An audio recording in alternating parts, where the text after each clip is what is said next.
నమస్తే, welcome to hash tag you. నేను మీ రాజేష్. ప్రస్తుతం దేశవ్యాప్తంగా అతిపెద్ద రాజకీయంగా దుమారం రేపినటువంటి చర్చ ఏదైనా ఉంది అంటే అది ఖచ్చితంగా ఉపరాష్ట్రపతిగా కొనసాగినటువంటి జగదీప్ ధన్కడ్ యొక్క రాజీనామా. ఆయన రాజీనామా ఇటు సొంత పార్టీ నాయకులతో పాటుగా ప్రతిపక్ష పార్టీలకి దేశవ్యాప్తంగా ఉన్నటువంటి ప్రజలందరికీ కూడా ఒక షాకింగ్గా చెప్పుకోవాలి. సో అసలు ఎందుకు ఇంత కీలకమైనటువంటి స్టెప్పు, ఆయన ఎందుకు రాజీనామా ఇంత ఆల్ ఆఫ్ సడన్ చేశారు? ఎందుకంటే ఆయన కొద్ది రోజుల క్రితం కూడా ఆయన సభలో మాట్లాడుతూ చెప్పాడు, నా టైం ఇంతవరకు, నా టర్మ్ ఉంది అని కూడా. మరోవైపు ఆయన మరుసటి రోజు రాజీనామా కంటే నెక్స్ట్ డే ఆయన వేరే రాష్ట్రాల్లో ఆయన పర్యటన ఉండింది. కానీ ఆ పర్యటన ఉండి కూడా ఆయన ముందు రోజే రాజీనామా చేశారు అంటే వెనకాల ఏదో రాజకీయం జరిగింది అని అనుకోవాలి స్పష్టంగా. అందుకని ఇప్పుడు ఈ రాజకీయంలో భాగంగా ఆయన మరి ఇక్కడ జగదీప్ ధన్కడ్ బీజేపీకి షాక్ ఇచ్చారా, బీజేపీయే జగదీప్ ధన్కడ్కి షాక్ ఇచ్చిందా, లేకుంటే ఈ రాజీనామా కావాలనే వాంటెడ్లీగా ఏమన్నా చేయించిందా అనే చర్చ చాలా జోరుగా సాగుతోంది. కానీ ఇక్కడ వాస్తవానికి ఉపరాష్ట్రపతి పదవికి ఏదైతే రాజీనామా చేసినటువంటి జగదీప్ ధన్కడ్ పట్ల గత కొంతకాలంగా బీజేపీ తీవ్రమైనటువంటి ఆగ్రహంతో ఉందనే విషయాన్ని అయితే మాత్రం స్పష్టంగా అర్థం చేసుకోవచ్చు ఈ పరిణామాలు చూసిన తర్వాత. అయితే ధన్కడ్ అనారోగ్య కారణాలతోటే రాజీనామా చేశారని చెబుతున్నా, పైకి ఆ విధంగా కనిపిస్తున్నా, మొదటి నుంచి అందరూ దాని వెనకాల వేరే రాజకీయ కారణం ఉందనే ఊహలు పెద్ద ఎత్తున స్పెక్యులేషన్స్, ప్రచారం జరుగుతోంది. దాన్ని బలపరిచే విధంగానే తాజాగా మరో ఘటన బుధవారం రోజు జరిగింది. ఏంటంటే మాజీ ఉపరాష్ట్రపతి రాజ్యసభకు కొంత గౌరవప్రదమైనటువంటి వీడ్కోలు ఇవ్వాలని పార్లమెంట్లో సభా వ్యవహారాల సలహా సంఘం సమావేశంలో కాంగ్రెస్ పార్టీ సీనియర్ నాయకులు జయరాం రమేష్ ప్రతిపాదించారు. సో దానికి గురువారం జరిగే తమిళనాడు ఎంపీల వీడ్కోలు కార్యక్రమంలో కూడా ఆయన పేరు కూడా చేర్చాలని కూడా కోరారు. కానీ దాని మీద కూడా బీజేపీ సైలెంట్గా ఉంది. బీజేపీ మౌనంగా ఉండటం కూడా కొంత ద్వంద్వార్థాలకి దారితీస్తుంది. అంటే ఇతర పార్టీలు కూడా ఎందుకో జయరాం ప్రతిపాదన కూడా మద్దతు తెలపలేదు. దాంతో జగదీప్ ధన్కడ్ ఎవరైతే ఉన్నారో ఆయనకు వీడ్కోలు లేకుండానే ఇంటికి వచ్చినటువంటి పరిస్థితి. మరి గత ఏడాది నుంచే బీజేపీకి ఆయన మధ్య కొంత పెడమొహంగా ఉన్నట్లుగా, వాళ్ళిద్దరి మధ్య పార్టీకి ఆయనకి కొంత దూరం పెరిగినట్లుగా ప్రచారం జరుగుతోంది. ఢిల్లీ సర్కిల్స్లో బాగా చర్చనీయాంశంగా మారుతోంది. పైగా ఆయన కొంత న్యాయ వ్యవస్థ పైన ఆయన కొద్ది నెలలుగా తీవ్ర స్థాయిలో విరుచుకుపడుతున్నారు.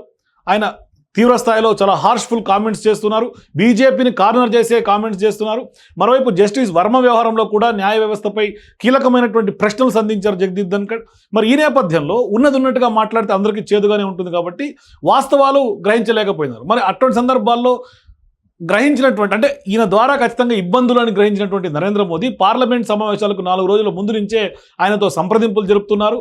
పార్టీ అధ్యక్షులు నడ్డా కానీ, పార్లమెంటరీ వ్యవహారాల మంత్రిగా ఉన్నటువంటి కిరణ్ రిజిజు కానీ, సీనియర్ నాయకులు అర్జున్ రామ్ మేఘ్వాల్ కానీ రాజ్యసభ చైర్మన్గా ఉన్నటువంటి ధన్కడ్ను కలిశారు. జస్టిస్ వర్మ తొలగింపుకు సంబంధించి లోక్సభలో తాము పిటిషన్ పెడుతున్నామని కూడా రాజ్యసభలోనే విపక్షాలు పెట్టే పిటిషన్ల ముందు తీసుకెళ్లకుండా చూడాలనే విజ్ఞప్తి కూడా చేసినట్టుగా పెద్ద ఎత్తున ప్రచారం జరుగుతోంది. అయితే సోమవారం కాంగ్రెస్ ఇచ్చినటువంటి అభిశంసన నోటీస్ విషయంలో కూడా ధన్కడ్ ఎందుకు విరుద్ధంగా వ్యవహరించారనే చర్చ కూడా లేకపోలేదు. పైగా సభలో పెహల్గావ్ దాడి గురించి విపక్ష నేత మల్లికార్జున్ ఖర్గేకు మాట్లాడే అవకాశం ఇచ్చారు. దీంతో కూడా కొంత బీజేపీ అగ్రనాయకత్వానికి, అధిష్టానికి కొంత కోపం వచ్చేలాగా చేసింది. ప్రభుత్వం తరఫున మాట్లాడబోయినటువంటి నడ్డాను కూడా మాట్లాడనివ్వలేదు. దాంతో నడ్డా తీవ్ర ఆగ్రహానికి గురయ్యారు. అయితే ఇక్కడ జస్టిస్ వర్మ పైన కూడా కాంగ్రెస్ పెట్టినటువంటి తీర్మానాన్ని కూడా అనుమతిస్తానని ఉపరాష్ట్రపతి అధికారికంగా ప్రకటించడంతో అప్పటికప్పుడు ఆయనను అభిశంసించేందుకు కూడా ఎన్డీఏ పక్షం సన్నద్ధమైందనే సమాచారం కూడా లేకపోలేదు. ఆయనపై ఒత్తిడి తేవడమే అప్పటికీ బీజేపీ లక్ష్యంగా కనిపిస్తోంది. అంటే మొదట్లో కాంగ్రెస్తో ఉప్పు నిప్పుగా ఉన్నటువంటి ధన్కడ్ వైఖరి గత డిసెంబర్ నుంచి మారిందని బీజేపీ అధిష్టానం భావిస్తోంది. అందుకనే ఆ కారణం చేతే కొంత ఆయన రాజీనామా జరిగిందనేది రాజకీయ నిపుణుల యొక్క అంచనా. కానీ డిసెంబర్లో కాంగ్రెస్ పార్టీ జగదీప్ ధన్కడ్ మీద అభిశంసన తీర్మానం పెట్టింది. అయితే దానిపై చర్చ వరకు తీసుకెళ్లే ఉద్దేశం లేకనే కొంత లొసుగులతో తీర్మానాన్ని తయారు చేసింది. దాంతో రాజ్యసభ ఆ తీర్మానాన్ని తిరస్కరించింది. అప్పటి నుంచి ధన్కడ్ కాంగ్రెస్ పట్ల మెత్తగా ఉన్నారు అనేది స్పష్టంగా తెలుస్తోంది. అందుకనే ఆయన కాంగ్రెస్ పార్టీ, ప్రతిపక్ష పార్టీ పైన మెతక వైఖరి ఆయన ఇవాళ రాజీనామాకి ప్రధాన కారణంగా కూడా తెలుస్తోంది. మరోవైపు అలహాబాద్ హైకోర్టు న్యాయమూర్తి జస్టిస్ శేఖర్ యాదవ్పై గతంలో కాంగ్రెస్ పెట్టినటువంటి అభిశంసన తీర్మానం వ్యవహారాన్ని కూడా రచ్చ కాకుండా త్వరగానే ముగించాలని కేంద్రం అడిగితే ధన్కడ్ కొంత నానుస్తూ వచ్చి తాజాగా సోమవారం నోటీసు చెల్లదని కూడా ప్రకటించినటువంటి నేపథ్యం కూడా బీజేపీ అధిష్టానానికి ఆగ్రహానికి కారణంగా చెప్పుకోవచ్చు. ఇవన్నీ బీజేపీ ఆగ్రహానికి ఒక కారణాలుగా స్పష్టంగా తెలుస్తోంది. మరి ఈ మధ్య కాలంలో రైతుల సమస్యలపై కూడా ఒక వేదికపై వ్యవసాయ మంత్రి శివరాజ్ సింగ్ చౌహాన్ను తప్పుపట్టారు ఆయన. ఇదంతా ఒక ఎజెండా ప్రకారం జరుగుతోందని బీజేపీలో తీవ్ర స్థాయిలో అనుమానాలు ఉన్నాయి. దీంతో ఆయనను ఖచ్చితంగా బలవంతంగా తప్పించినట్లే ఇప్పుడు పెద్ద ఎత్తున రాజకీయంగా ప్రచారం జరుగుతోంది. మరి ఈ నేపథ్యంలో ఆయన ఉపరాష్ట్రపతి హోదాలో కొంత గొంతెమ్మ కోరికలు కోరరాదని కూడా మీడియాలో కథనాలు కూడా వచ్చాయి. మరి ఇటీవల అమెరికా ఉపాధ్యక్షుడు వ్యాన్స్ భారత్కి వచ్చినప్పుడు కూడా ఉపాధ్యక్షుడి హోదాలో ఆయన్ని కలుస్తారని కూడా ధన్కడ్ పట్టుబట్టారని కూడా కొంత జరుగుతోంది ప్రచారం. మరి మంత్రుల కార్యాలయాల్లో రాష్ట్రపతి ప్రధాని ఫోటోలతో పాటుగా తన ఫోటో పెట్టాలని డిమాండ్ చేసేవారని కూడా వాహన శ్రేణిలో మెర్సిడీస్ బెంజ్ కార్లను కావాలన్నారని కథనాలు కూడా ప్రచారం చేశారు కొన్ని దగ్గరలో. సో ఇట్లా ఖచ్చితంగా ఈ కారణాల చేత కొంత బీజేపీకి జగదీప్ ధన్కడ్కి కొంత దూరం పెరిగింది. అందుకనే ఇప్పుడు స్పష్టంగా ఈ రాజీనామా వెనుక అతిపెద్ద BJP master plan big game ఉన్నట్టుగా తెలుస్తుంది. అందుకని ఆయన ఈ రాజీనామా ఖచ్చితంగా బలవంతపు రాజీనామా అని చూడాలి. మరోవైపు ఆయనకి వీడ్కోలు పలికేందుకు కూడా బీజేపీ ససేమేరా అంటోంది. మరోవైపు ఆయన అధికారిక గృహం కూడా ఇప్పటికే వదిలి వెళ్ళిపోయినటువంటి పరిస్థితి. అయితే ఇక రాజీనామా తర్వాత నెక్స్ట్ ఎవరు అనే అంశానికి అనేక పేర్లు కొంత ప్రచారంలోకి వచ్చినాయి. కానీ సీఎం రేవంత్ రెడ్డి తాజాగా ఢిల్లీ వేదికగానే మాట్లాడుతూ కూడా ఆయన బీజేపీ సీనియర్ నాయకులు బండారు దత్తాత్రేయ పేరును కూడా ఆయన కొంత రెఫర్ చేసి తెలంగాణకు అవకాశం ఇవ్వాలని కూడా నరేంద్ర మోదీ ముందు రిక్వెస్ట్ బహిరంగంగానే చేసినటువంటి పరిస్థితి.